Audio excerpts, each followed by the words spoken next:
तो बच्चों आज हम शुरू करेंगे Coulomb's law in vector form और सुपरपोजिशन ऑफ कूलम फोर्स।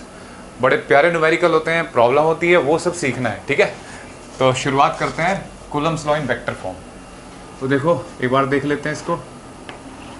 जैसे मान लो ये कोऑर्डिनेट सिस्टम है, ठीक है, और हमारे पास दो चार्ज हैं Q1 Q2। क्लियर है बच्चों? और ये पोजीशन है R1 वेक्टर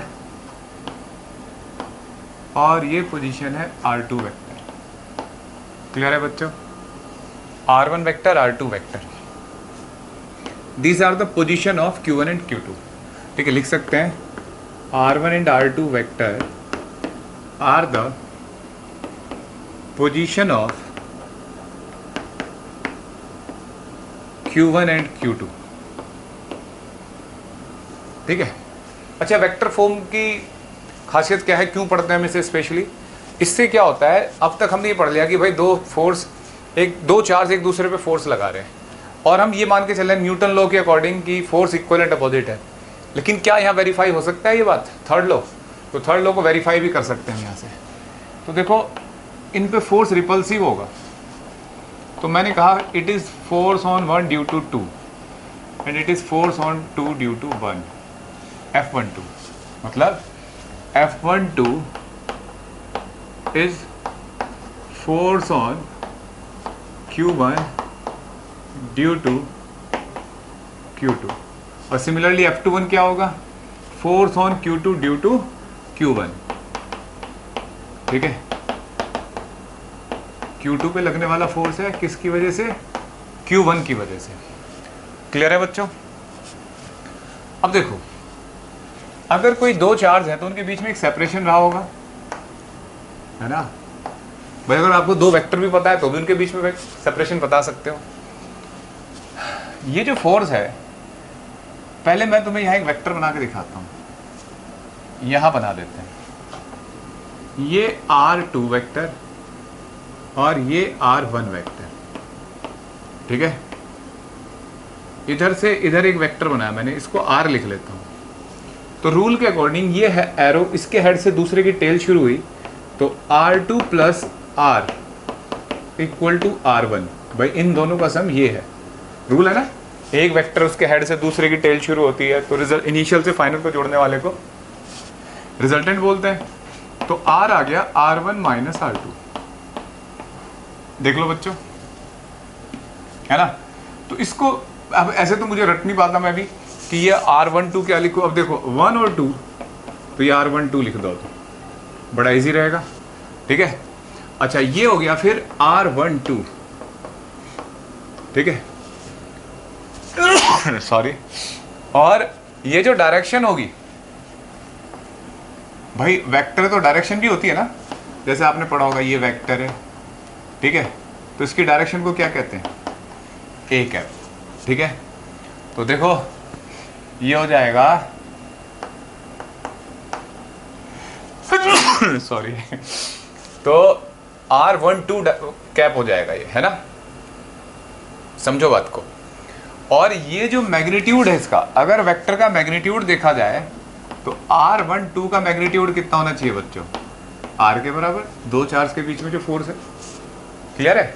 सर आपने ये इधर क्यों बनाया? क्योंकि मैं ये डायरेक्शन को देखना चाहता हूं। मैं पहले F12 पता करूंगा, force on one due to two. ठीक है, तो हम कूलम फोर्स को वेक्टर फॉर्म में लिखने जा रहे हैं भाई।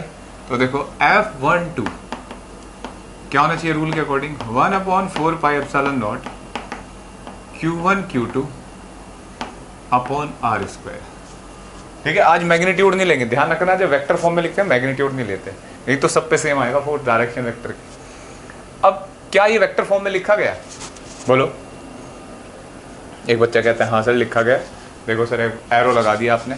नहीं, अब ये वेक्टर फॉर्म में नहीं लिखा गया। कैसे लिखा जाएगा वेक्टर फॉर्म में? इसमें डायरेक्शन मल्टीप्लाई करनी होगी बच्चों, डायरेक्शन। ठीक है, R12 कैप। कैसे? अगर कोई वेक्टर होता है बच्चों, तो वेक्टर के पास होता है मैग्नीट्यूड इनटू डायरेक्शन। अब ये वेक्टर बन गया। ठीक है, अच्छा एक और बात, यहां देखो ये r12 वेक्टर है, तो ये r12 कैप डायरेक्शन है, तो इस वैल्यू को भी हम क्या लिख सकते हैं, r12 का मैग्नीट्यूड लिख सकते हैं ना, उसका स्क्वायर। तो ये प्रॉपर वेक्टर फॉर्म बन गया। ठीक है, अगर केवल लिखना हो सिंबल तो इतना बहुत है, लेकिन अगर क्वेश्चन करने के लिए एक आसान सा फॉर्मूला बनाना है तो इससे आगे भी हम इसको थोड़ा सा और इजी फॉर्म में ला सकते हैं।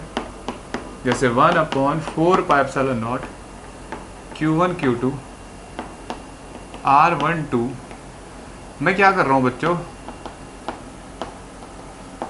R12 वेक्टर को ऊपर नीचे मल्टीप्लाई कर रहा हूं। इससे क्या हो जाएगा, देखो R12 के मैग्नीट्यूड को ऊपर नीचे मल्टीप्लाई करा, अब इससे R12 का मैग्नीट्यूड ऊपर नीचे से कट जाएगा।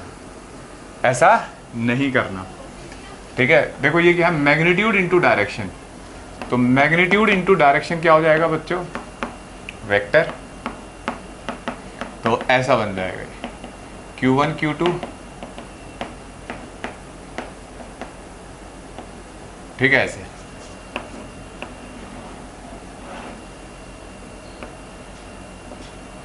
ऐसे समझ में आया बच्चों, ऐसे लिखा जा सकता है ये।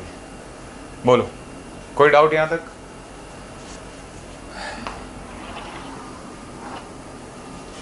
अब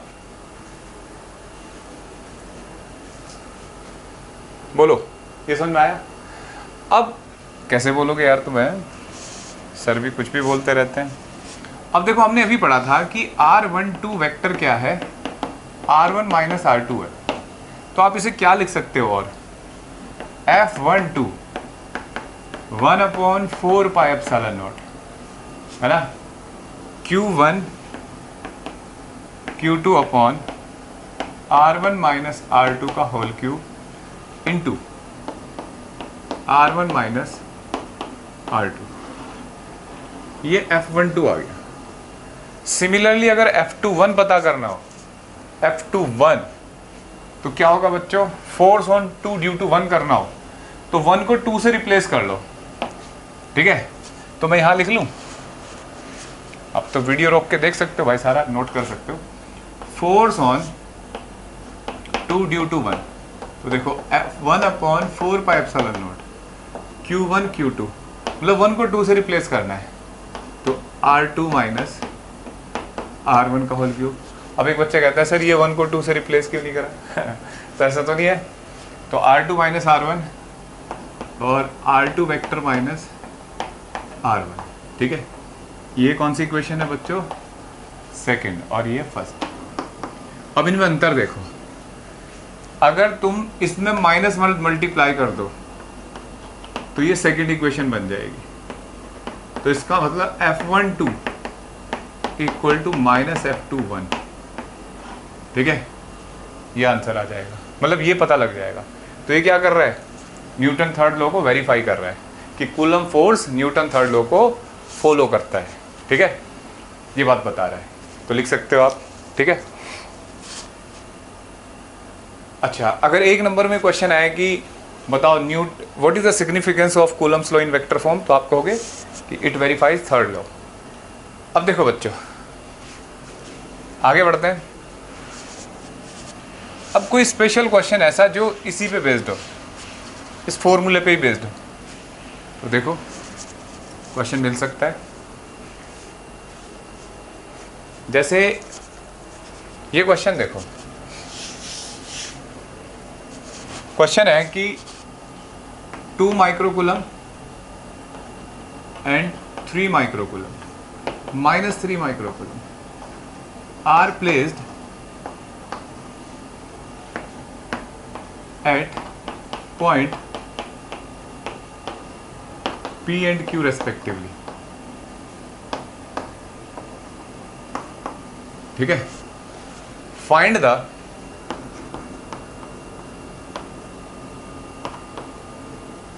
कूलम फोर्स बिटवीन देम। देखो बच्चे 4 ऑप्शन में डाल देगा। अगर केवल मैग्नीट्यूड पूछे तो आपको पता है 2 पॉइंट है भाई, आपको कूलम फोर्स के लिए क्या चाहिए होता है, K Q1 Q2 by R square. Charge का यहाँ मैग्नीट्यूड रख लोगे, डिस्टेंस कैसे लिखोगे, दो पॉइंट के बीच की डिस्टेंस फॉर्मूला से कैलकुलेट कर सकते हो ना, 12th क्लास के स्टूडेंट हो यार, तो बड़े इजीली सॉल्व हो सकती है। लेकिन अगर आंसर आई जे के टर्म में दे दिए ऑब्जेक्टिव में, तब क्या करोगे? तब यही फॉर्मूला हमारे पास बचेगा। तो हम क्या करें, ऐसे बोल दे force on 2 microcoulomb by -3 microcoulomb, force on Q1 by Q2, इसे Q1 मान लो और इसको Q2। तो सबसे पहले पोजीशन लिखो, R1 कितनी हो जाएगी देखो, x ये y, तो 1 i cap minus 1 j cap, यानी कि i माइनस j कैप, और R2 vector 2 i cap plus 3 j cap. ठीक है, ऐसे लिख सकते हैं R1 R2, ये R1 है, ये R2 है। बस फॉर्मूला हमारे पास था वो, जैसे F12 वाला था, तो यहाँ 1 2 कर लेते हैं अपना, ये 1 ये 2, तो पहले R1 माइनस R2 कर लो, इसमें से इसको घटाओगे तो क्या आएगा, बस सब्ट्रैक्ट करोगे, minus I cap minus 4 J cap. ठीक है बच्चों, और इसका मैग्नीट्यूड कितना है, R1 माइनस R2 का अंडर रूट -1 का होल स्क्वायर -4 का होल स्क्वायर, तो रूट 17 है ना, 16 और 1 17। ठीक है, तो देखो यहाँ फोर्स का फॉर्मूला, इस पूरे को K लिख लेते हैं, और 2 माइक्रोकूलम, तो 2 इंटू -3 इंटू 10 की पावर -12, भाई माइक्रो होता है 10 की पावर -6, तो -12 हो जाएगा, इंटू थोड़ी जगह कर लेते हैं इधर, क्वेश्चन तो लिख लिया होगा तुमने, ये हो गया R1 माइनस R2, कहाँ ये रहा, minus I cap minus 4 J cap upon R1 minus R2 का होल क्यूब क्या होगा बच्चों, रूट 17 का क्यूब। ठीक है, रूट 17 का क्यूब। बताओ बच्चों, ये सॉल्व कर सकते हैं बिल्कुल। अब इसको वैल्यू को सॉल्व कर लो भाई, k की value 9 into 10 to the power 9, ये सब आपका काम है। अब ये बताओ, समझ में आ गया ना क्वेश्चन? तो ये स्पेशल क्वेश्चन है जिसमें आपको इस वेक्टर फॉर्म का इस्तेमाल करके दिखाया गया। ठीक है, यूनिक सा क्वेश्चन है। आगे बढ़ते हैं। अब तक देखो, मैंने पिछली क्लास में आपको कूलम फोर्स पढ़ाया, आज पढ़ा रहा हूँ। अब तक मैंने हमेशा 2 चार्ज के बीच में कूलम फोर्स पढ़ना सिखाया तुम्हें, है ना, 2 चार्ज के बीच में कूलम फोर्स सिखाया। सर अगर 2 चार्ज से ज़्यादा हो जाए तो कूलम फोर्स कैसे कैलकुलेट करोगे, क्वेश्चन है बच्चों। 2 से ज़्यादा हो जाए तो देखो, सबसे पहले मैं तुम्हें थोड़ा सा याद दिलाता हूँ वेक्टर के बारे में, जैसे क्योंकि इसकी बड़ी ज़रूरत पड़ेगी। ठीक है, रिमाइंड कर लेते हैं इस बात को।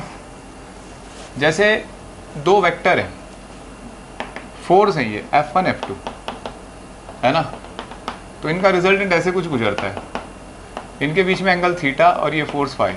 तो ये नहीं हो गया ए बी वेक्टर, मैं आज F1 F2 लिख रहा हूँ क्योंकि फोर्स से ही काम चलाना है हमें। तो रिजल्टेंट फोर्स क्या होता है बच्चों, under root F1 square plus F2 square 2 F1 F2 cos theta. ऐसा हो सकता है। देखो, अगर थीटा 0 हो जाए तो cos 0 कितना होता है बच्चों, बोलो 1। ठीक है, तो under root F1 square plus F2 square 2 F1 F2। देखना, F1 F2 थीटा 0 होने का मतलब है सेम डायरेक्शन में हो जाए। तो यहाँ जो रिजल्टेंट आएगा बच्चों, F1 प्लस F2 का होल स्क्वायर आ गया, तो F1 प्लस F2। क्लियर है? अच्छा, दूसरा, अगर थीटा पाई हो जाए तो F2 ये F1। ठीक है, एंगल कितना है इनके बीच में, पाई, है ना। तो यहाँ कोस पाई रखोगे, कोस पाई होता है -1, तो यहाँ माइनस आ जाएगा। तो जब इसे सॉल्व करोगे तो यहाँ माइनस F1 माइनस F2 हो जाएगा। ठीक है, यानी कि हमें पता लगा कि अगर किसी 2 वेक्टर के बीच में एंगल थीटा हो तो रिजल्टेंट इससे लिखो, लेकिन अगर 2 वेक्टर के बीच में एंगल 0 हो तो सिंपली जोड़ दो, और 180 पे है तो सब्ट्रैक्ट कर दो, ठीक है। सर अगर 90 हुआ तो ओ बेटा क्या पूछ लिया, ये F1, ये F2, ये 90, ठीक है। अब देखो ये F1, ये F2 ऐसे गया, ये F, रिजल्टेंट बताओ क्या होगा, F equal to under root of F1 square plus F2 square, ठीक है। और F1 square plus F2 square का मतलब है, बस इससे क्या मतलब है, इतना ही है, cos 90 जीरो हो गया, बस ऐसे लिखेंगे। हाँ अगर किसी दिन F1 F2 बराबर हो जाए, जैसे आपने नोट कर लिया, मैं कह रहा हूँ ये भी F नोट है और ये भी F नोट है, ठीक है। तो बताओ बच्चों रिजल्टेंट कितना होगा, F नोट का स्क्वायर F नोट का स्क्वायर कितना हो जाएगा, F नोट रूट 2। जब भी कभी दो इक्वल वेक्टर 90 डिग्री पर लगे तो उनका रिजल्टेंट F नोट रूट 2 होता है। और जब कभी दो वेक्टर 60 डिग्री पे लगे, थीटा 60 डिग्री हो जाए, तो F नोट रूट 3, सॉल्व करके देख सकते हो, F नोट रूट 3 आए अगर इक्वल है तो। और अगर इक्वल वेक्टर 120 पे लगते हैं F नोट तो आंसर होगा रिजल्टेंट F नोट। ये स्टैंडर्ड रिजल्ट याद रखने चाहिए, और नहीं याद है तो फॉर्मूला याद होना चाहिए, ये सॉल्व कर लो फिर। तो इस तरीके से हमने ये आपको रिमाइंड कराया क्योंकि इसकी अब जरूरत पड़ेगी, ठीक है। तो बच्चों देखो अब हमने ये दो फोर्स का रिजल्टेंट फाइंड करना सीख लिया, ठीक है। अब हम फाइंड करेंगे बच्चों, अब इसका इस्तेमाल सीखते हैं, ठीक है। पहले हम पढ़ते हैं superposition of coulomb force. Superposition of coulomb force ये होता क्या है, देखो अभी क्या था बच्चों, केवल एक चार्ज था, दूसरा चार्ज तो फोर्स लगा रहा था। अब क्या है कि जैसे ये चार्ज है 4 माइक्रोकूलम माइनस 2 माइक्रोकूलम 3 माइक्रोकूलम, एक यहाँ 8 माइक्रोकूलम, एग्जाम्पल ले रहे हैं। इस वाले चार्ज पे फोर्स बताना है कितना है नेट, सबकी वजह से। तो ये भी फोर्स लगा रहा होगा, ये भी है ना, जैसे भी जिधर भी। तो भाई रिजल्टेंट कैसे पता करें, तो हमें बताया गया कूलम्स इसमें सुपरपोजिशन में कि जैसे ये तो मैंने आपको जस्ट प्रैक्टिकल एग्जांपल दिया कि ऐसा होता है। हम यहाँ एक रफली बना लेते हैं कि यार जैसे इस सिस्टम में बहुत सारे चार्ज हैं, ये Q नोट चार्ज है, इधर Q1 है, इधर Q2 है, सर Q3 है। अभी बच्चा बोलता है सर Q4 तो लिया नहीं आपने, ले बेटा सर इसे यहाँ क्यों लिया, कहीं भी ले लो यार रैंडमली। तो इसकी वजह से फोर्स ऐसे लगा F नोट 2 मान लो, इसकी वजह से लगा F note 3, sorry F note 1, F note 4, F note 3, ऐसे सबकी वजह से फोर्स होगा। अच्छा अट्रैक्टिव भी हो सकता है अगर प्लस माइनस है तो डिपेंड करेगा सिचुएशन पे। तो देखो तो रिजल्टेंट फोर्स क्या होगा, net force on Q2, net force sorry Q note, F note net force on Q note. देखो इन सब की वजह से वेक्टर सम लेंगे। आप कहोगे हाँ सर ये तो मुझे भी पता है, थोड़ा सा समझना है। जैसे अगर n चार्ज हो तो n का सम कर देंगे। अब देखो अगर किसी चार्ज पे बहुत सारे चार्ज पार्टिकल फोर्स लगा रहे हैं तो सुपरपोजिशन का मतलब है कि the net force on the charge particle will be vector sum of all forces due to different charges. मतलब जितने भी चार्ज फोर्स लगा रहे हैं उन सबका वेक्टर सम लेना है। तो ये जैसे बहुत सारे चार्ज हैं, देखो ये इन सब का वेक्टर सम लेना है। सिर्फ वेक्टर सम से क्या मतलब है, जैसे मैं फॉर एग्जांपल यहाँ समझाने की कोशिश करता हूँ, क्योंकि जब पूरा पढ़ लेते हैं उसके बाद बच्चे ब्लंडर करके आते हैं पेपर में।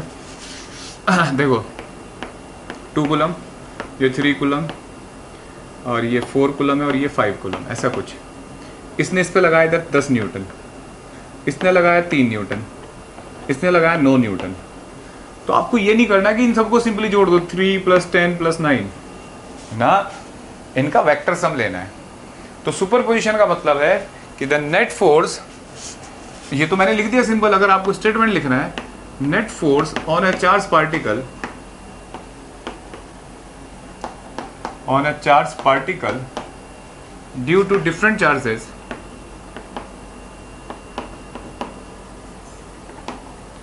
charges will be vector sum of forces due to all charges, ठीक है, ड्यू टू ऑल चार्जेस, ये सुपरपोजिशन है, ठीक है। और सुपरपोजिशन में एक बात का और ध्यान देते हैं, जैसे ये Q0 और Q3 है, यहाँ पे Q1 नहीं है, तो इनके बीच में फोर्स F03 लग रहा है। अगर Q1 यहाँ से यहाँ आ गया तो ये फोर्स नहीं बदलेगा, कोई नया फोर्स और आ जाएगा Q1 की वजह से, रिजल्टेंट कुछ और होगा। जैसे सन और ये हमारी, ये सन है और ये अर्थ है, तो अर्थ के और सन के बीच में एक फोर्स लग रहा है, बीच में मून आ गया, तो सन और अर्थ का फोर्स नहीं बदलेगा, मून का भी आ जाएगा, तो रिजल्टेंट अर्थ पे कोई और फोर्स होगा। इस बात को गौर करना है, ठीक है। और कौन सा सम लेना है? Vector sum. और वेक्टर सम का भी तरीका बताया है, कुछ तरीके और भी होंगे, ठीक है। अगर आपको वेक्टर सही से नहीं आता तो वेक्टर की वीडियो लेक्चर देखो आप, ठीक है, क्योंकि वेक्टर की बहुत जरूरत है यहाँ। देखो बच्चों, समझो बात को। पहला क्वेश्चन करने जा रहे हैं भाई हम। पहला क्वेश्चन, 2 माइक्रोकूलम 4 माइक्रोकूलम, और यहाँ पे है, चलो माइक्रो छोड़ देते हैं थोड़ी देर, 2 कूलम 4 कूलम -6 कूलम, ऐसे हो सकते हैं। और ये डिस्टेंस है 10 मीटर 10 मीटर, ठीक है। इनके नाम भी रख लेते हैं, ABC, ठीक है। सबसे पहला part, find the net coulomb force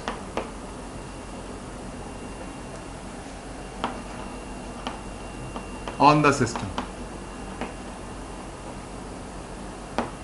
किताब के अकॉर्डिंग अगर पढ़े तो ये बाद में कराना चाहिए टीचर को, मतलब बाद में लिखना चाहिए।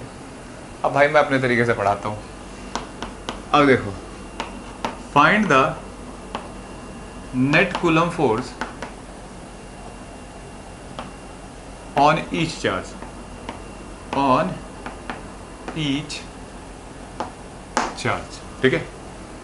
हर चार्ज पार्टिकल पे नेट कूलम फोर्स बताओ। देखो बच्चों, सबसे पहला पूछा है find the net coulomb force on the system.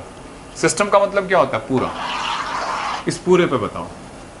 तो एक बच्चा कहता है सर देखो, आपने पढ़ाया है कि जैसे 2 चार्ज हैं Q1 Q2 है, ठीक है, जितना फोर्स इधर से लगेगा उतना इधर से लगेगा, तो इसका रिजल्टेंट क्या हुआ? पूरे सिस्टम पे 0 ना, थर्ड लॉ के अकॉर्डिंग। अगर रिपल्सिव है तो भी, तो ये बात आप दिमाग में बिठा लो। अगर किसी सिस्टम का कोई भी फोर्स है, यहाँ तो कूलम है, चाहे ग्रेविटेशन फोर्स हो, चाहे molecular force, atomic force, system का इंटरनल फोर्स है ना, उसका रिजल्टेंट 0। तो यहाँ पे भी रिजल्टेंट क्या हो गया उसका? 0, ठीक है। तो ध्यान रखना है। तो आंसर पहले पार्ट का है 0। अब आपको लगता है नहीं सर मुझे नहीं लगता रिजल्टेंट 0। भाई हर कॉम्बिनेशन के फोर्स एक्शन रिएक्शन होंगे, इसके आपस में रिएक्शन रिएक्शन एक्शन रिएक्शन काट देंगे आपस में, इसके कट जाएंगे, इसके दोनों के कट जाएंगे, तो बचेगा क्या है? और अगर आपको प्रूफ करना है तो पहले हम ये पार्ट कर लेते हैं सेकेंड। तो जितने फोर्स आएंगे उनको पेयर में बना लेना, कट जाएंगे, 0 आ जाएगा, ठीक है। तो फिलहाल हमें पहला पार्ट का आंसर पता लग गया 0, ठीक है। अब हम सेकेंड पार्ट करने जा रहे हैं बच्चों। हर चार्ज पे कूलम फोर्स पता करने जा रहे हैं। सर इस पे भी तो 0 होना चाहिए ना, इस पे कुछ भी हो सकता है। तो पहले किस पे पता करने जा रहे हैं? ए पे, ठीक है, ऑन ए। तो देखो बच्चों, ए और बी के बीच में देखो फोर्स अट्रैक्टिव है या रिपल्सिव? तो अट्रैक्टिव है, ठीक है। तो ऐसे बना लेते हैं पहले एरो। अट्रैक्टिव का मतलब ऐसे, जब भी कभी क्वेश्चन मिले ना, जैसे Q1 Q2 2 चार्ज मिले, सिमिलर है तो बाहर की तरफ बना दो इनको, और डिफरेंट काइंड है तो अंदर की तरफ बना दो, जैसे ये ऐसे। तो ये एरो बना दोगे तो बड़ी सुविधा रहेगी तुम्हें। अब जैसे देखो इन दोनों के बीच में डिफरेंट काइंड है ना, तो अट्रैक्टिव, तो ऐसे। हमें कौन से एरो से मतलब? हम तो ए पे देख रहे हैं ना, तो ए वाले एरो से मतलब है, तो इसको मिटा दो। तो force on A due to B किधर हो गया? इधर। अब ए और सी का देखो, भाई ए पे ही देख रहे हैं ना सबकी वजह से, तो 2 चार्ज है बाकी, तो बी से देख लिया, अब सी से, तो सिमिलर काइंड है। तो सिमिलर काइंड में क्या रूल बताया था, ये वाला, तो ऐसे बन गया। तुम्हें किस पे मतलब है, ए से, सी पे नहीं देखना अभी फोर्स, तो force on A due to C. समझ में आ गया? सर बी और सी के बीच में फोर्स कितना होगा, नहीं सोचना यार, हमें तो ए पे कैलकुलेट करना है। अब देखो ये एंगल कितना होगा बच्चों, बोलो, पाई, ठीक है, कितना एंगल होगा, पाई। तो देखो ये क्या होगा बच्चों, नेट फोर्स ऑन ए। क्या बताया था, जब दो वेक्टर अपोजिट डायरेक्शन में, सिंपली घटा दो उनको, तो force on A minus force on B due to C, force on A B minus A C, है ना, ऐसे। देखो बच्चों ए बी के बीच का जो फोर्स होगा वो कितना होगा, सोचो, ये होगा के इंटू 2 इंटू 6 अपॉन 10 का स्क्वायर। मैग्नीट्यूड लेते हैं बच्चों यहाँ पे, जब आई जे के टर्म में लेते हैं ना तभी केवल चार्ज का साइन लेते हैं, यहाँ नहीं लेंगे, यहाँ मैग्नीट्यूड देंगे। माइनस ए सी के बीच में फोर्स, तो के इंटू 2 इंटू 4 अपॉन 20 का स्क्वायर, ठीक है। देखो बच्चों के इंटू 2 अपॉन के इंटू 2, अब सोल्व करो यार, सर की कैलकुलेशन थोड़ी हल्की सी है ना। ये हो जाएगा नीचे 1/100, 1/400, ऊपर 6 और ये 4, एक 2 और कॉमन ले लो, 3 बचेगा, यहाँ 2, एक 4 इधर 12, ये 400 हो जाएगा। ये कितना आ गया बच्चों, 4K। भाई मैं पहले ही बता दूं, इस पूरे लेक्चर के दौरान कैलकुलेशन के लिए मैं जिम्मेदार नहीं हूँ, बस मैं सॉल्व कर रहा हूँ। तो ये हो गया 10/400, ठीक है, तो 40K/400 यानी कि K/10। क्लियर है बच्चों, 0 से 0। तो इस तरीके से फोर्स आ गया। तो मतलब यहाँ तक हमें समझना है, उसके बाद कैलकुलेशन तुम्हारा काम है, कुछ गड़बड़ हो जाती है कैलकुलेशन में। क्लियर है? दूसरा क्वेश्चन क्या है सर, अब बिल्कुल ऐसी हमें जैसे हमने ए पे कैलकुलेट करा, ये था ना ए, कितना था 2 कूलम, है ना, शायद 2 कूलम ही था। अब बी पे कैलकुलेट करना है, ठीक है बच्चों, बताओ बी पे कैलकुलेट करते हैं।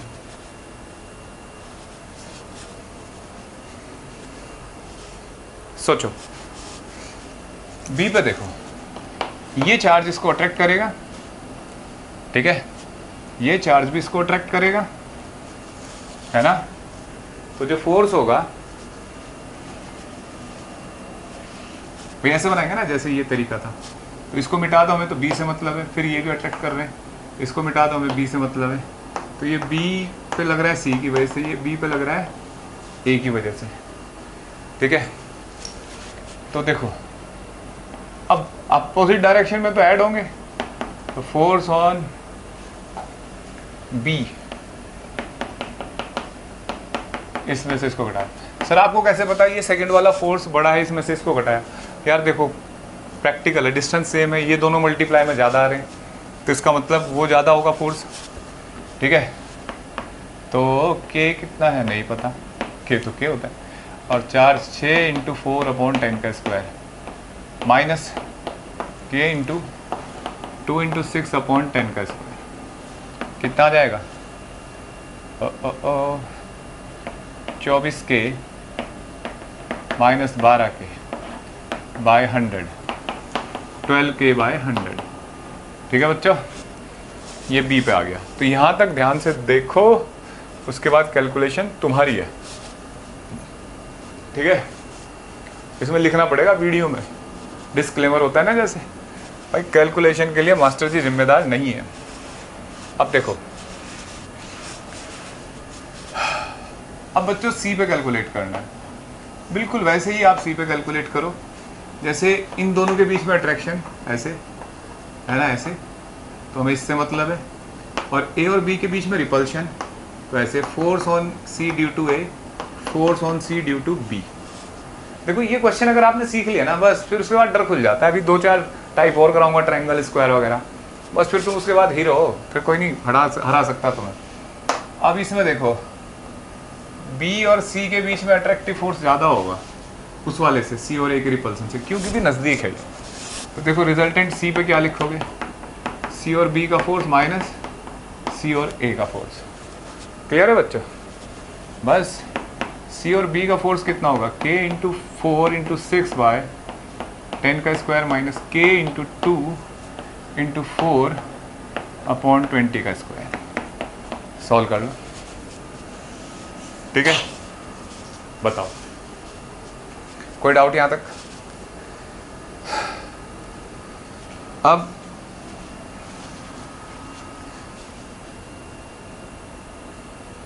क्लियर है? देखो बच्चों,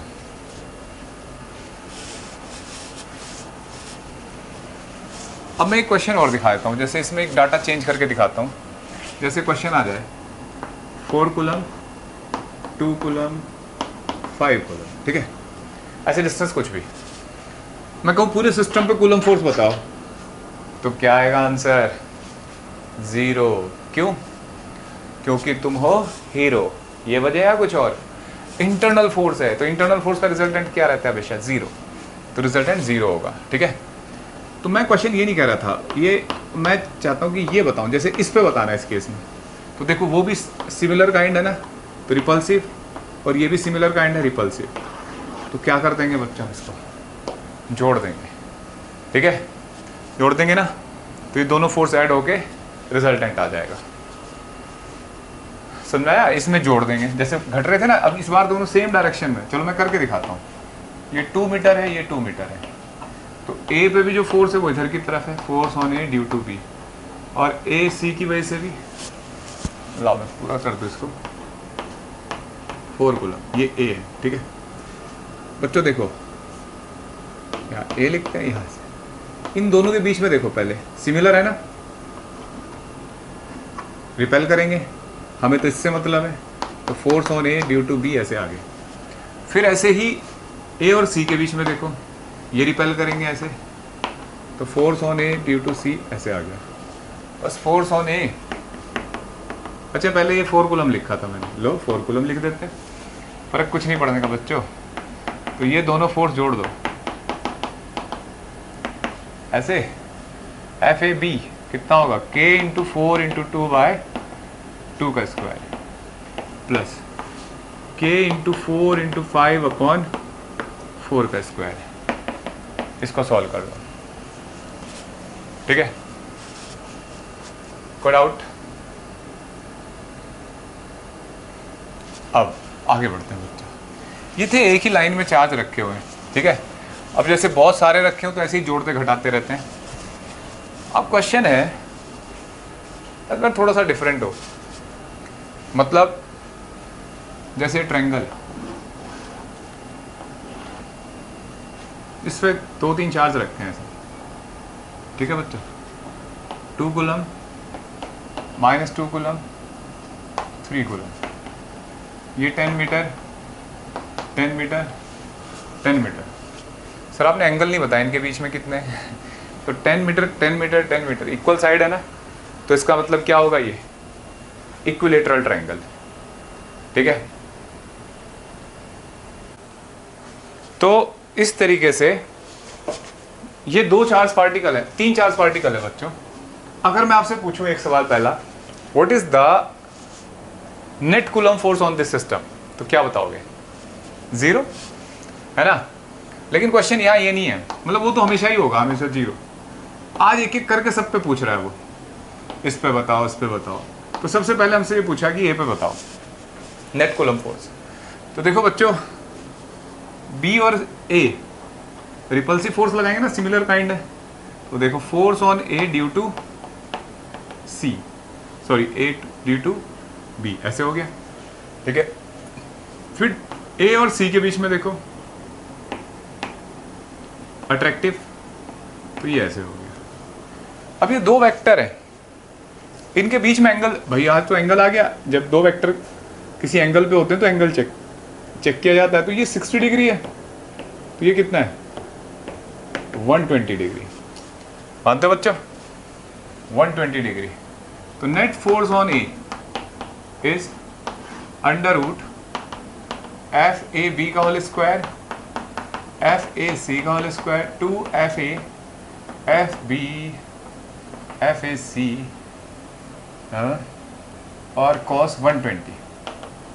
बच्चों याद होना चाहिए आपको, कॉस 120 होता है -1/2। अच्छा मैं एफ ए बी और एफ ए सी अलग से लिख के दिखा देता हूँ, अलग से इजीली मतलब सॉल्व कर लेते हैं। ए और सी के बीच का फोर्स है k इंटू 2/10 का स्क्वायर, तो फिर 4k/100। और ए बी के बीच का फोर्स है, देखो k इंटू 2 इंटू 3/10 का स्क्वायर, 6k/100। ठीक है, तो यहाँ रख देते हैं। देखो मतलब जैसे स्टेप तरीके बता रहा हूँ ऐसे सॉल्व करना, तो क्वेश्चन इजी रहेगा, नहीं तो कैलकुलेशन में उलझ सकते हो आप। तो एफ ए बी हो गया 6k/100 का whole square plus F A C हो जाएगा 4k/100 का square two F A B 6k/100 का होल स्क्वायर और F A C sorry square नहीं होगा 4k/100 इंटू कॉस 120। तो देखो बच्चों जगह कम है तो मैं इसे मिटा रहा हूँ, आपने देख लिया ये -1/2। ठीक है, तो देखो यहाँ से सीधे k/100 बाहर ले लो, हर जगह स्क्वायर है ना उसका, तो 6 का स्क्वायर 36 हुआ, यहाँ 16 और ये 2 से कट गया तो -24। ठीक है, सॉल्व करके आ गया। तो इस तरीके से फोर्स ऑन ए आ गया। ये क्लियर है बच्चों? बिल्कुल ऐसे ही अगर फोर्स इस पे कैलकुलेट करना हो तो कैसे कैलकुलेट करेंगे? देखो ये तो हो जाएगा ना सॉल्व। अभी कैसे सॉल्व करूं? नहीं करूंगा अब तो, इससे आगे क्या कर, ये तो तुम कर सकते हो बच्चों। देखो अब ये 2 कूलम, ठीक है, इस पे पूछा जा रहा है। चलो एक ये कर देता हूं मैं सी पे, बी पे भी कर सकते हो आप, मैं सी पे कर रहा हूं, बी आपके लिए होमवर्क। देखो इन दो में डिफरेंट काइंड चार्ज है। ठीक है, तो फोर्स होगा ऐसे, ये ए है, ये बी है, ये सी है। ठीक है, वो भी अट्रैक्ट करेगा तो ऐसे होगा। ठीक है, एंगल 60। तो रिजल्टेंट क्या लिखा जाएगा बच्चों आज?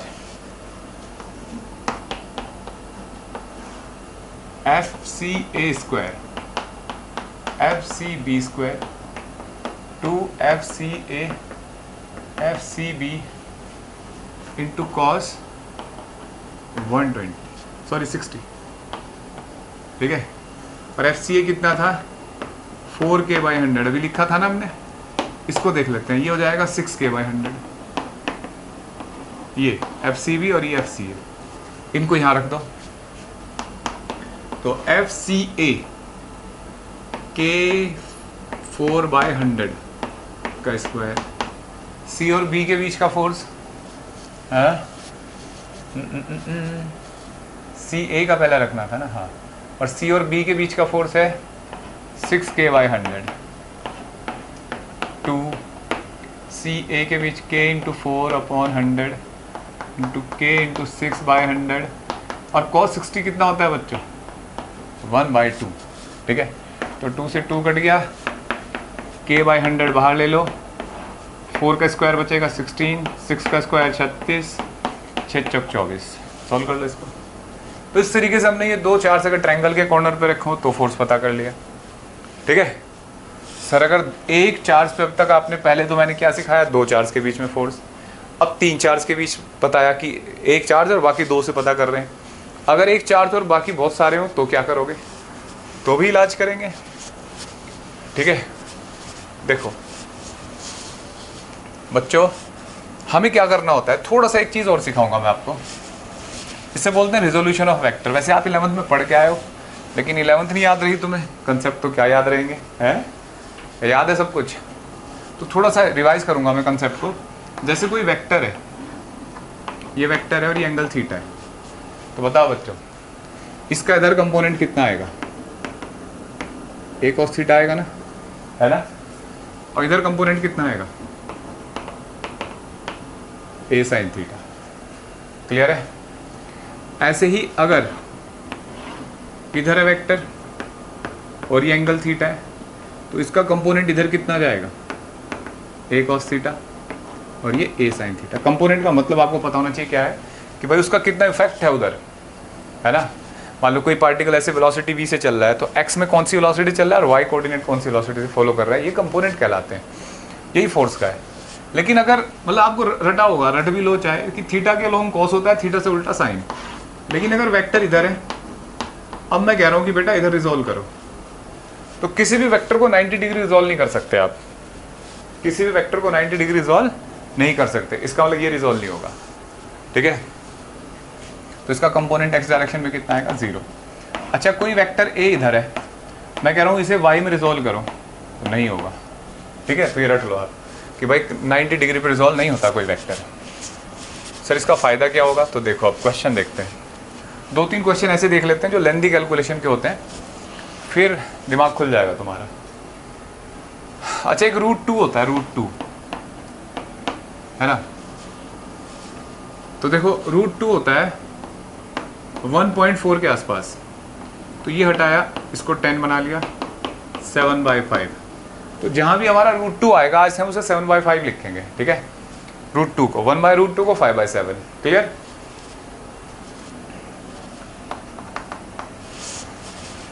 देखो क्वेश्चन देखते हैं पहला।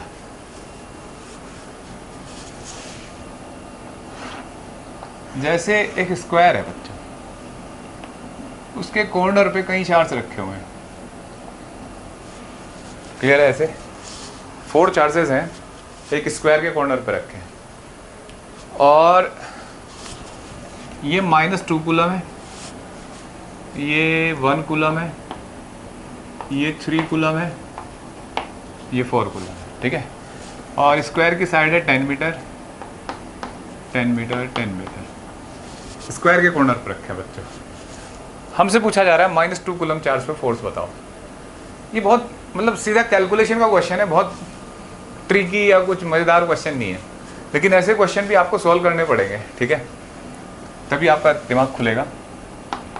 ये एक्स और ये वाई एक्सिस, ठीक है, इस पे बताना है। देखो बच्चों क्या तरीका हो सकता है। तो एक बच्चे ने बताया कि सर देखो, अभी पहले चलो फोर्स देखते हैं, इनके नाम रख लें कुछ। हाँ, इस पे फोर्स देख रहे हो ना, तो ये वाला जो 1 कूलम इसको अट्रैक्ट करेगा ना, ऐसे बताया था ना अट्रैक्शन में ऐसे बनाते हैं, तो ये F1 हो गया, इसको जोड़ दो पहले, ये भी अट्रैक्ट करेंगे ऐसे, तो वहाँ वाले से मतलब नहीं, इससे मतलब है। F2 इस पे ऐसे लग रहा है, ये दोनों अट्रैक्ट करेंगे, तो ये F3 लिख दिया, इस एरो को हटा दो। यही तरीका सीखा था ना। ये 3 रिजल्टेंट हो गए। अब इसका अगर जल्दी से मैं कहूँ कि सॉल्व करके दिखाओ, तो कुछ बच्चे जल्दी में क्या करेंगे कि ये 2 फोर्स हैं F1 F2, इनका रिजल्टेंट सर यहाँ से जाएगा 45 से ना। रिजल्टेंट 2 वेक्टर का तभी 45 से जाएगा जब वो इक्वल हो। अगर वो इक्वल नहीं है तो रिजल्टेंट कहीं से भी जा सकता है, बड़े फोर्स पे डिपेंड करेगा, बड़े वेक्टर पे। तो ऐसी गलती मत कर जाना, ठीक है। तो इसमें मैंने कोई हिंट मतलब ट्रिकी बात लगाई नहीं, मैंने सीधा क्वेश्चन दिया तुम्हें ये। तो देखो इसको लिख देंगे हम -2 कूलम है ना ये, ठीक है, ये एंगल 45।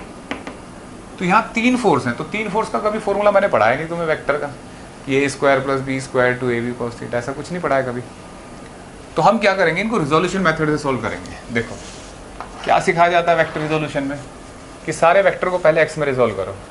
तो F1 तो ऑलरेडी x एक्सिस में है, F2 का कौन सा कंपोनेंट आएगा इधर, F2 cos 45, ठीक है। अच्छा, इधर F3 का ये कंपोनेंट है, ठीक है, और ये F2 sin 45, ऐसे इन दोनों को जोड़ोगे बच्चों तो Fx आएगा, इन दोनों को जोड़ोगे तो Fy आएगा, है ना।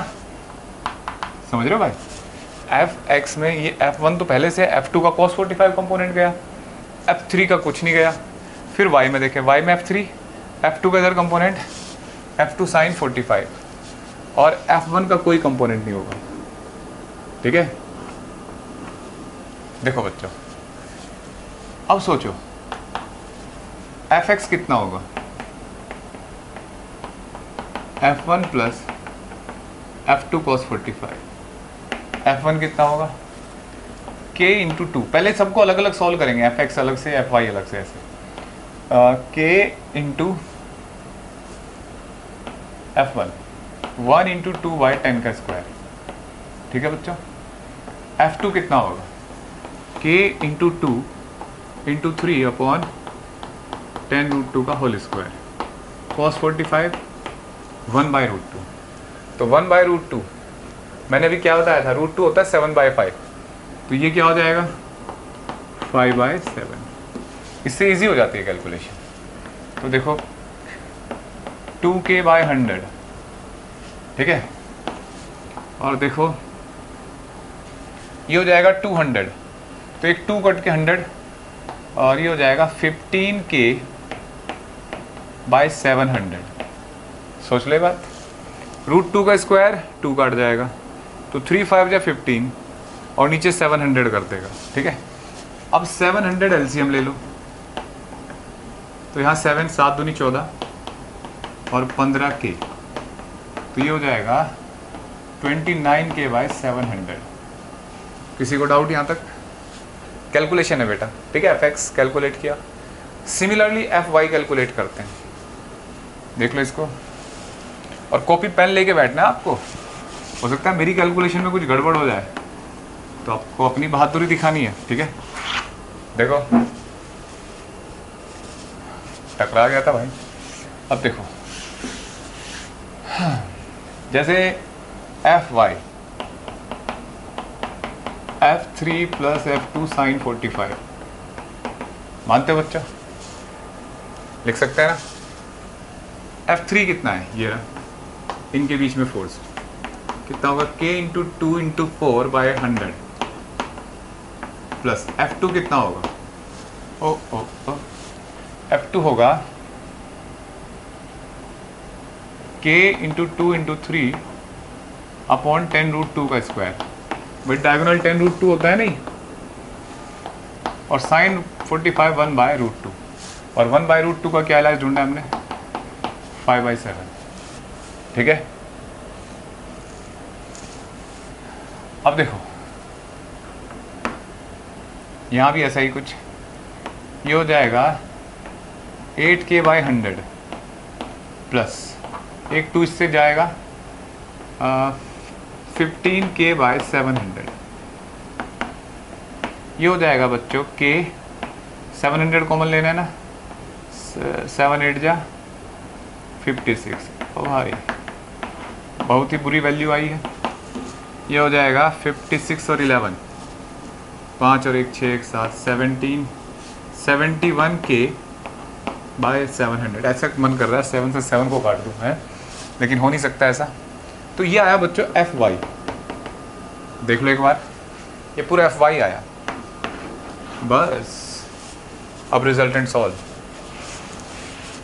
देखो बच्चों एफ एक्स और एफ वाई ऐसे हैं, है ना, तो इनका रिजल्टेंट कुछ ऐसे जाता है, ऐसे बनाया जाता है वेक्टर रूल से, और ये है, और इसको अल्फा मान लेते हैं। ठीक है, तो देखो रिजल्टेंट फोर्स होगा under root F X square plus F Y square, और एफ एक्स आपके पास है 29k बाई 700 का स्क्वायर और प्लस 71k बाई 700 का स्क्वायर।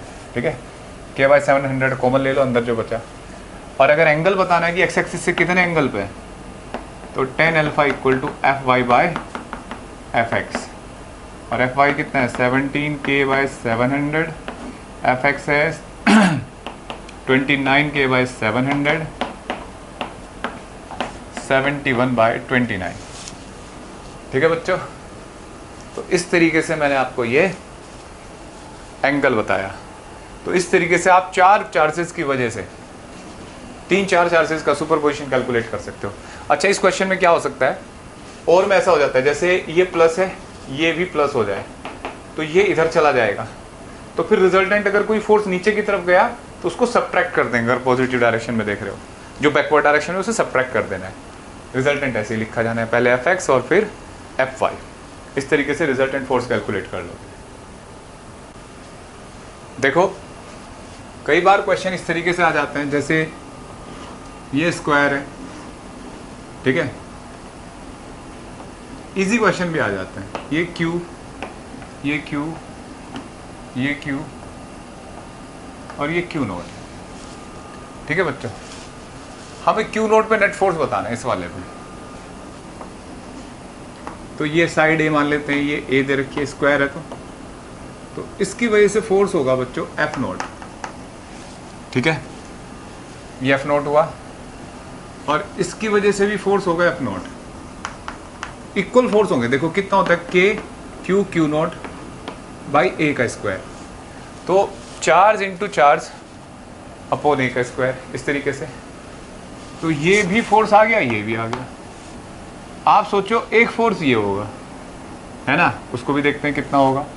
पहले आप इन दोनों का देखो, इन दोनों का रिजल्टेंट किधर जाएगा, इक्वल है तो इक्वल है तो इधर जाएगा, और बराबर है तो बराबर में जब होते हैं तो एफ नोट का स्क्वायर एफ नोट का स्क्वायर कितना आ जाता है, एफ नोट रूट 2।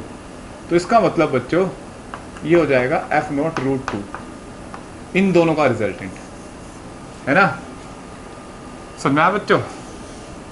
ये एफ नोट है, इन दो के बीच में फोर्स, तो उसका एफ नोट रूट 2, और इसका भी उधर जाएगा, वो कितना होगा, एफ डैश के q q naught by A root 2 का होल स्क्वायर, होगा नहीं होगा, सोचो। वही इन दो के बीच में जो फोर्स है वो इधर एफ डैश, तो जो रिजल्टेंट आ रहे हैं वो इधर आ रहे हैं बस, और कोई कंपोनेंट नहीं उनका, रिजल्टेंट निकाल लिया हमने।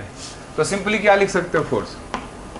आप चाहो मुझसे मुझे तो रिजॉल्व करके करना है तो भी कर सकते हो, और ऐसे क्वेश्चन में जिसमें आइडेंटिकल से चार्ज होते हैं थोड़ा इजी रह जाता है ऐसे। तो एफ नेट के q q naught by a square, और सॉरी एफ नोट है ना, एफ डैश वो ए रूट 2 का whole square plus F naught के q q naught by a square into root 2, ये फोर्स आ गया बच्चों, ठीक है। इसे कॉमन लेके आगे सोल्व कर सकते हो। तो कुछ फोर्स इस तरीके से भी सोल्व हो जाते हैं। आपका मन करता है नहीं सर हम तो वेक्टर से सोल्व करेंगे, रिजोल्व करके, तो आप ऐसे कर लो, एफ नोट ये एफ डैश, ये 45 है, इधर रिजोल्व कर लो, इधर फिर जो जैसे एफ एक्स एफ वाई करे थे ना पिछले क्वेश्चन में, वैसे कर सकते हो, ठीक है। तो देखो बच्चों इस तरीके से क्वेश्चन आगे बढ़ाएंगे। देखो इनमें क्या है, न्यूमेरिकल वैल्यू दे रखी है एंगल की, कुछ क्वेश्चन में न्यूमेरिकल वैल्यू नहीं देता एंगल की। जैसे ये क्वेश्चन है, बड़ा पूछा जाता है, हर किताब में लिखा होगा ये क्वेश्चन, ये दो चार्ज हैं Q और Q, ठीक है। यहाँ एक चार्ज Q नोट रखा है, ठीक है बच्चों, माइनस Q नोट, इसके कोऑर्डिनेट है x0, इसके कोऑर्डिनेट है 0a 0 माइनस a। तो आप डायग्राम से बताओ, आपको समझ में आई नहीं सिचुएशन, कौन कितनी डिस्टेंस पे, ये सब आपको पता लग रहा है, बोलो बच्चों, ये सब तो पता लग रहा हो ना, कौन कितनी दूरी पे। अब हमें किस पे फोर्स बताना है, इस पे, ठीक है, माइनस क्यू नोट पे पूछ रहा है। ये दो फिक्स्ड चार्जेस हैं, फिक्स्ड चार्जेस प्लस क्यू, इस पे बताना है। तो जिस पे फोर्स बताना है पहले उनकी डायरेक्शन वगैरह देख लेते हैं, उनको ज्वाइन कर लो बाकी सब चार्ज से, हैं। तो मैंने क्या काम किया, इसको ऐसे ज्वाइन कर लिया, इसको ऐसे। अब इस पे फोर्स देखा, देखो पहले ही बताओ, ये एंगल की न्यूमेरिकल वैल्यू पता है क्या तुम्हें? नहीं पता बच्चों, जनरली दिमाग में चलेगी किसी के 30 45, नहीं है ऐसा, क्योंकि ये डिस्टेंस है a और ये है x, तो इनका हमें रिलेशन ही नहीं पता। पाइथागोरस लगाया हमने, ये पता कर ली और ये पता कर ली, ठीक है। देखो बच्चों ये एफ नोट, ये एफ नोट, और ये एंगल है अल्फा, ये अल्फा, ठीक है। अब देखो एफ नोट का इधर कंपोनेंट कितना हो सकता है, एफ नोट कॉस अल्फा, और इधर एफ नोट कॉस अल्फा। तो रिजल्टेंट फोर्स जो होगा 2 एफ नोट कॉस अल्फा। अभी समझ में नहीं आएगा तो मैंने थोड़ा जल्दी पढ़ा दिया। एफ नोट आ गया इतना समझ में, अब अगर मुझे न्यूमेरिकल वैल्यू पता होती है एंगल की तो मैं सीधे फॉर्मूला था √a² + b² 2ab cos theta, लेकिन वो नहीं पता। तो यहाँ क्या करते हैं, एफ रिजोल्व करते हैं। तो एफ नोट का इधर कंपोनेंट कितना आएगा, एफ नोट कॉस अल्फा, ठीक है, और ऊपर एफ नोट साइन अल्फा, इसका इधर एफ नोट साइन अल्फा और इधर एफ नोट कोस अल्फा। तो देखो साइन अल्फा कंपोनेंट कट जाएगा, रिजल्टेंट क्या बनेगा बच्चों, 2f नोट कोस अल्फा इधर की तरफ, ठीक है। तो 2f note cos alpha, F note कितना होगा बच्चों, इन दो के बीच में फोर्स है एफ नोट। इक्वल क्यों लिखे हैं मैंने, क्योंकि डिस्टेंस सेम है, चार्ज के प्रोडक्ट सेम है, ठीक है, इसलिए इक्वल लिखा है F note F note. F note अकेला कितना होगा एक कॉम्बिनेशन के बीच में, के क्यू नोट अपॉन डिस्टेंस का स्क्वायर, ठीक है। और कॉस अल्फा कितना होता है बच्चों, एक्स अपॉन, ये बेस एक्स है ना,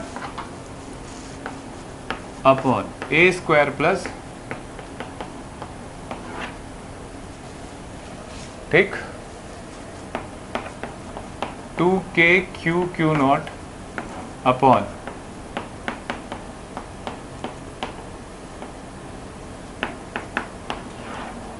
ये लिख सकते हैं। ये कैसे आया, 2k क्यू नॉट एक्स, और देखो रूट हट जाएगा तो पावर 1 और यहाँ पावर 1/2 है, तो 1 + 1/2 कितना होता है भाई, 3/2। ये फोर्स आ गया, है ना। तो अगर इस चार्ज पार्टिकल को छोड़ दिया जाए, ये माइनस क्यू नोट को, तो इस फोर्स की वजह से इधर भागेगा, है ना। तो आने वाली क्लासेस में हम इस क्वेश्चन को दोबारा लेके आएंगे और पता करेंगे ये फोर्स की वजह से इधर कहाँ जाएगा, ऑसिलेशन मोशन करेगा, पीरियोडिक, ये सारी बातें करेंगे। लेकिन आज पहला दिन है इस क्वेश्चन के साथ, तो फोर्स फाइंड कर लिया बस, है ना। अब देखो बच्चों और क्वेश्चन देखते हैं।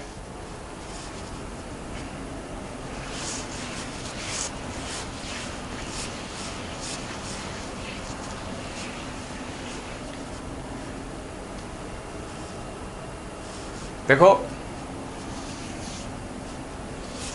जैसे एक क्वेश्चन दिखाता हूं बच्चों, ये 3D डायग्राम है, थोड़ा समझना पड़ेगा आपको। जैसे अगर मैं कहूं कि एक ट्रायंगल है, ठीक है, ऐसे में एक ट्रायंगल बनाता हूं, ये चार्ज Q, ये Q और ये Q, ठीक है, ऐसे बनाया, और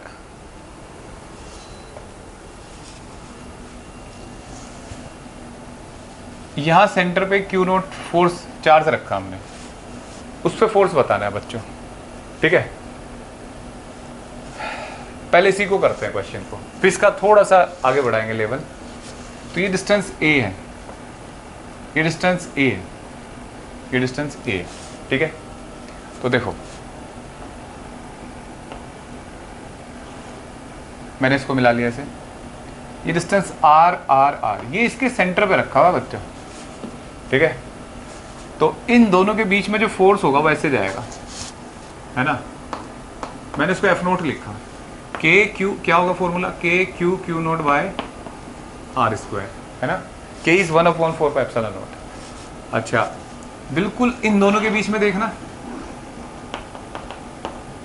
सेम होगा, ठीक है, ऐसे जाएगा, और इन दोनों के बीच में वो भी ऐसे होगा। अच्छा ये पता है आपको कि ये 30 डिग्री है, क्यों, क्योंकि ये 60 है, इक्विलेटरल ट्रायंगल है, तो ये भी 30, ये भी 30, है ना। अब देखो मैं इसका फ्री बोर्ड डायग्राम बना लेता हूँ क्यू नोट का। तो एफ नोट और एफ नोट, ठीक है, ये एंगल 30 डिग्री, ये एंगल 30 डिग्री, ठीक। एफ नोट का इधर कंपोनेंट एफ नोट कॉस 30, इधर एफ नोट कॉस 30, और ये 2f नोट साइन 30, ठीक है बच्चों। देखो ये x में इधर की तरफ, ये इधर की तरफ। अब क्या कर सकते हैं बच्चों, कैंसिल कर सकते हैं ना इसको, एफ नोट कॉस 30 को, है ना भाई, इक्वल एंड अपोजिट। और F naught sine 30, F naught sine 30। अब वाई में चेक कर लेते हैं, तो 2 एफ नोट साइन 30 तो ऊपर की तरफ है, और नीचे की तरफ कितना है, माइनस एफ नोट। जैसा सिखाया आपको रिजल्टेंट फाइंड करना, तो देखो 2 एफ नोट कितना होगा, एफ नोट ही है, साइन 30 1/2 माइनस एफ नोट। देखो 2 से 2 कट गया, F note minus F note कितना आ गया, 0। यानी कि इस चार्ज पार्टिकल पे नेट फोर्स क्या है, 0। एक्स में भी 0 है और वाई में भी। तो यानी कि अब से एक और बात समझ में आ गई कि अगर किसी चार्ज के चारों तरफ सिमेट्रिकल चार्ज रखे हो आइडेंटिकल, तो उस पर नेट फोर्स 0 रहता है। उसका एक एग्जाम्पल है ये, ठीक है, समझ में आया बच्चों। तो नेट फोर्स 0 था इसमें, समझ सकते हैं आप, वीडियो रिपीट करके दोबारा देख सकते हैं। इस पे फोर्स बताना था, तो जितना फोर्स इसने लगाया उतना इसने, इतना इसने। आइडेंटिकल चार्ज है, अगर ये डिफरेंट होते तो फिर कुछ और फोर्स होता, समझ रहे हो। अगर ये माइनस हो, ये प्लस हो, तो हो सकता है इधर लग रहा हो, मतलब कुछ भी हो सकता है फिर, ठीक है। तो देखो अब एक और बात, अब इसी डायग्राम को बदलते हैं, इसको 3D में लेके आते हैं। 3D में मतलब जैसे ये ट्रायंगल था, तीनों चार्ज यहाँ रखे थे, ठीक है, और ये चार्ज यहाँ पे ना रखा ना यहाँ पे ना रख के ये चार्ज यहाँ रखा है, यहाँ, मतलब ये XY प्लेन में है डायग्राम, और चार्ज कहाँ है, यहाँ, ठीक है। तो इस पे फोर्स बताना है, अगर यहाँ रखा हो तो ये सोचने वाला क्वेश्चन हो गया।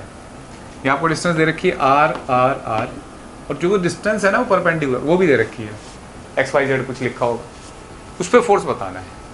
तो देखो बच्चों, इस डायग्राम को थोड़ा 3D व्यू लेके आते हैं इसका,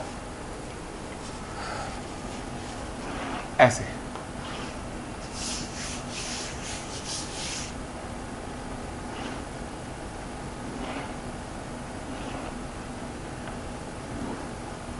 ऐसे सोचते हैं कि ट्रायंगल कुछ ऐसे रखा हुआ है, और ये 3 चार्ज हैं, है ना।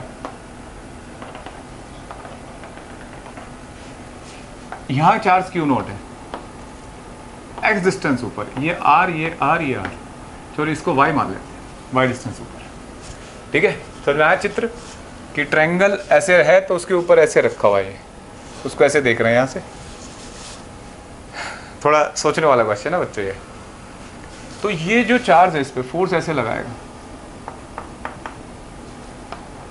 ना, ये चार्ज फोर्स ऐसे लगाएगा, और वो चार्ज ऐसे। अगर तुम इसे देखो ना तो ये फोर्स ऐसे होंगे 3, भाई एक का फोर्स ऐसे गया, एक कैसे जाएगा, और ऐसे ऐसे 3 फोर्स होंगे ये। मतलब अभी मेरे पास पेन नहीं है 3, तो मैं दिखाता ऐसे फिंगर से ही समझ लो, ऐसे 3 फोर्स होंगे। अब तुम सोचो, अगर मैं ये देखो यहाँ से, ये एंगल अल्फा है बच्चों, ये वाला एंगल भी अल्फा होगा, मतलब जो उसको लाइन ज्वाइन कर रही है ना, ये वाला एंगल भी अल्फा। अब इसको इमेजिन करो, तो यहाँ जो इनके एंगल है हॉरिजॉन्टल के साथ, वो अल्फा अल्फा, और उसका भी अल्फा होगा उधर हॉरिजॉन्टल के साथ, इमेजिन करना है ये। तो ये अगर तुम इनके हॉरिजॉन्टल कंपोनेंट कर दो, ऐसे ऊपर से देख रहे हो 3 ऐसे कंपोनेंट है, ऐसे देखो, इसका एफ नोट अल्फा ही है तो एफ नोट कोस अल्फा ऐसे कर दिया, उसका भी एफ नोट कोस अल्फा ऐसे कर दिया, इसका भी। तो एक ऐसे तुम्हें दिखाई देगा, ऐसे 3 वेक्टर 180 पे दिखाई देंगे, ये F naught cos alpha, F naught cos alpha, और F naught cos alpha 180, sorry मैंने गलत बोल दिया, 120 पे दिखाई देंगे। और अभी पिछले क्वेश्चन में भी हमने देखा, जब 3 वेक्टर 120 पे लगता है ना, तो रिजल्टेंट 0, इक्वल वेक्टर, ये हम कई बार प्रूफ कर चुके हैं, इसे भी कर सकते हो आप, 0 आ जाएगा। तो ये तीनों जो हॉरिजॉन्टल, इन 3 फोर्स के ऐसे फोर्स हैं ये, इन 3 के जो ऊपर की तरफ कंपोनेंट है वो कैंसिल हो जाएंगे, बस कौन सा बचेगा, जो ऊपर की तरफ कंपोनेंट है। और वो कितने होंगे बच्चों, बोलो, एफ नोट साइन अल्फा, हर एक का, इसका भी ऊपर की तरफ, उसका भी ऊपर की तरफ, इसका भी, और वो 3 टाइम्स मल्टीप्लाई कर देंगे, ठीक है, समझ रहे हो बच्चों। अब देखो 3 एफ नॉट के क्यू क्यू नॉट, ऐसे ही होगा ना, सॉरी स्मॉल क्यू है, अपॉन डिस्टेंस का स्क्वायर। तो देखो ये आर है, ये वाई है, ठीक है, और साइन अल्फा। अब साइन अल्फा की वैल्यू डालनी है यहाँ, ये तो फोर्स हुआ, डिस्टेंस का स्क्वायर। साइन अल्फा कितना होगा बच्चों, देखो ये सामने y है और ये डिस्टेंस है r square plus y square, तो साइन अल्फा होता है परपेंडिकुलर अपॉन हाइपोटेन्यूज, तो y upon under root r square plus y square. तो देखो कितना हो गया, 3k q q naught y upon r square plus y square की पावर 3/2, ये फोर्स आ गया। क्लियर है? तो क्वेश्चन को इमेजिन करो यार, है 3D फोर्स ही ऐसे थे, तो इनके जो हॉरिजॉन्टल कंपोनेंट बन रहे थे वो ट्रायंगल बना रहे थे, वैसे इक्वल वो कट गए और वर्टिकल फोर्स बचे तीनों साइन कंपोनेंट इनके, आसमान की तरफ, ऊपर की तरफ, ठीक है। अच्छा यही क्वेश्चन अगर नेगेटिव होता, यही सॉरी चार्ज नेगेटिव होता, माइनस क्यू नॉट होता, तो देखो एफ नॉट इधर आता, उतना ही फोर्स इधर आता, उतना ही इधर, शायद यहाँ दिख के समझ में आ जाए आपको, ये अल्फा मतलब जो भी आप फोर्स लेते, तो ये इधर की तरफ, ये इधर की तरफ, तो उनके वर्टिकल कंपोनेंट जुड़ जाते, हॉरिजॉन्टल कट जाते, फॉर्मूला सेम रहता। तो ये मैंने ट्रायंगल का बनाया फॉर्मूला। सेम क्वेश्चन तुम्हें स्क्वायर में मिले, तो स्क्वायर में क्या होगा बच्चों, सोचो, स्क्वायर में भी ऐसे स्क्वायर हो तो चार्ज यहाँ ना रख के यहाँ रखा होगा, बीच में रखा हो तो जीरो ही होगा। तो उस केस में क्या होगा, देखो एक इमेजिन कर रहे हैं थोड़ा डायग्राम, ऐसे होगा, है ना, पिरामिड टाइप। तो यहाँ चार फोर्स हो जाएंगे ऐसे, मतलब अगर माइनस है तो ऐसे ऐसे ऐसे, तो उनके हॉरिजॉन्टल कंपोनेंट तो कट जाएंगे, वर्टिकल बचेगा एक ही जो सेंटर की तरफ जा रहा होगा, और वो कितना होगा, यही बस इस 3 की जगह 4 कर देना है, ठीक है, बाकी सब सेम होगा। ये वाई आपको पता होगा, यार आप कैलकुलेट कर लोगे। अच्छा ये डिस्टेंस सेंटर से तो पता कर सकते हैं ना ज्योमेट्री की, जब आपको साइड दे रखी है ट्रायंगल या स्क्वायर की, यार तो आपको पता कर लेना है।